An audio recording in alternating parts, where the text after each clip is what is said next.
ಕೆಂಪೇಗೌಡ ವಿಮಾನ ನಿಲ್ದಾಣದಲ್ಲಿ ಇವತ್ತು ಪ್ರಯಾಣಿಕರು ಸಾಕಷ್ಟು ಕೂಡ ಪರದಾಡ್ತಾ ಇರ್ತಕ್ಕಂಥದ್ದು. ಮೊನ್ನೆ ಕಂಪ್ಯಾರಿಸನ್ ಇವತ್ತು ಸ್ವಲ್ಪ ಕಡಿಮೆ ಆಗಿದೆ ಅಂತ ಹೇಳ್ಬೋದು. ಆದ್ರೂ ಕೂಡ ಸಾಕಷ್ಟು ಪ್ರಯಾಣಿಕರಿಗೆ ವಿಮಾನ ಡಿಲೇ ಆಗಿರ್ತಕ್ಕಂಥದ್ದು, ಇಂಡಿಗೋ ವಿಮಾನ ಡಿಲೇ ಆಗಿರ್ತಕ್ಕಂಥದ್ದು, ಸಾಕಷ್ಟು ಫ್ಲೈಟ್ಗಳು ಕ್ಯಾನ್ಸಲ್ ಆಗಿರ್ತಕ್ಕಂಥದ್ದು. ಈಗ ನಮ್ಮ ಜೊತೆಗೆ ಒಂದಷ್ಟು ಪ್ರಯಾಣಿಕರಿದ್ದಾರೆ. ಅವ್ರು ಏನೇನು ಸಮಸ್ಯೆ ಎದುರಿಸ್ತಾ ಕೇಳ್ಕೊಂಬರೋಣ. ಸರ್, ತಾವು ಎಲ್ಲಿಂದ ಎಲ್ಲಿಗೆ ಹೋಗಬೇಕಾಗಿತ್ತು, ಏನೇ ಸಮಸ್ಯೆ ಎದುರಿಸ್ತಾರೆ? ಬೆಂಗಳೂರಿನಿಂದ ಮುಂಬೈ ಹೋಗ್ತಾ ಇದ್ದೇನೆ ನಮ್ಮ ಫ್ಯಾಮಿಲಿ ಜೊತೆ. ನಮ್ದು 4:45 ಫ್ಲೈಟ್ ಇತ್ತು. ಇವಾಗ ಮೆಸೇಜ್ ಬಂತು 5:25 ಆಗಿದೆ ಅಂತ.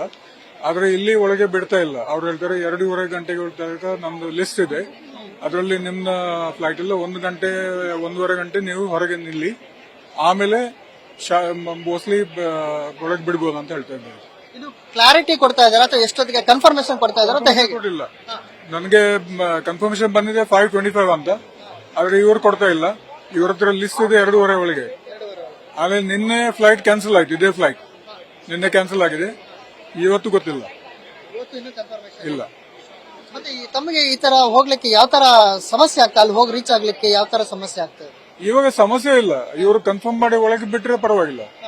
ಆದ್ರೆ ಕ್ಲಾರಿಟಿ ಇರಬೇಕು ಕಿ ಇದು ಫ್ಲೈಟ್ ಹೋಗ್ತದ ಅಂತ. ಇವತ್ತು ನಿನ್ನೆನೆ ತಾವು ಹೋಗ್ಬೇಕಿತ್ತಲ್ಲ, ನಿನ್ನೆ ಆಯ್ತಾ? ಇವತ್ತೇ ಇದೆ ಮತ್ತೆ ಡಿಲೇ ಆಗ್ತಾ ಇದೆ, ಬಟ್ ಇನ್ನೂ ಕನ್ಫರ್ಮೇಶನ್ ಮಾಡ್ತಿಲ್ಲ. ಹೌದು, ಅದೇ ನೋಡುವ, ನಾವು ವೇಟ್ ಮಾಡುವ ಸ್ವಲ್ಪ ಹೊತ್ತು, ಆಮೇಲೆ ನೋಡುವ. ಅದೇ ರೀತಿಯಲ್ಲಿ ಇನ್ನ ಫ್ಯಾಮಿಲಿ ಮೆಂಬರ್ಸ್ ಇದಾರೆ, ಮಾತಾಡಿ. ಮೇಡಮ್, ತಾವು ಈ ತರ ಯಾವ ತರ ಇದೆ famous? You can ask English only. What's are facing your problems in this airport? No problem that way. Only thing they have to be they have to clarify when is the next flight. Yes. Delay of flights. Waiting for confirmation. Yes, ಅದೇ ರೀತಿಯಲ್ಲಿ ಏನಂತಂದ್ರೆ flight ಗಳ confirmation ಮಾಡ್ತಿಲ್ಲ ಒಂದು.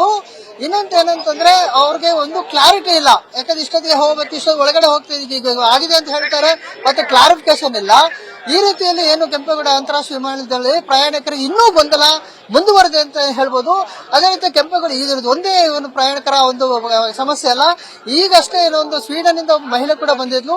ಆಕೆ ಕೂಡ ಕಣ್ಣೀರು ಹಾಕೊಂಡು ಹೋಗ್ತಾ ಇದ್ಲು. ಏನಂತಂದ್ರೆ ತಾನು ಏನು ಸ್ವೀಡನ್ ಇಂದ ಕೆಂಪೇಗೌಡ ಅಂತಾರಾಷ್ಟ್ರೀಯ ವಿಮಾನ ನಿಲ್ದಾಣಕ್ಕೆ ಬಂದು ನಂತರ ಇಲ್ಲಿಂದ ಮಂಗಳೂರು ಹೋಗ್ಬೇಕಾಗಿತ್ತು. ಆದ್ರೆ ಮಂಗಳೂರು ಹೋಗ್ಲಿಕ್ಕೆ ಆ ಫ್ಲೈಟ್ ಕ್ಯಾನ್ಸಲ್ ಆಗಿದ್ರಿಂದ ಆ ಮಹಿಳೆ ಕೂಡ ಈಗ ಕಣ್ಣೀರು ಹಾಕೊಂಡು ಮತ್ತೆ ಬೇರೆ ಫ್ಲೈಟ್ ನ ವ್ಯವಸ್ಥೆ ಮಾಡ್ಕೋಬೇಕಾ ಅಥವಾ ಏನ್ ಮಾಡ್ಬೇಕು ದಿಕ್ಕು ತೋರಿಸದೆ ಮತ್ತೆ ಒಳಗಡೆ ಹೋಗಿರ್ತಕ್ಕಂಥದ್ದು. ಇದಂತ ಕೆಲವು ಪ್ರಕರಣಗಳಲ್ಲಿ ಇನ್ನೂ ಬೇರೆ ಬೇರೆ ಪ್ರಯಾಣಿಕರದು ಒಂದೊಂದು ರೀತಿಯ ಸಮಸ್ಯೆ ಎದುರಾಗ್ತಾ ಇರ್ತಕ್ಕಂಥದ್ದು. ಸುರೇಶ್ ಬಾಬು, ನ್ಯೂಸ್ ಫಸ್ಟ್, ಕೆಂಪೇಗೌಡ ಅಂತಾರಾಷ್ಟ್ರೀಯ ವಿಮಾನ ನಿಲ್ದಾಣ.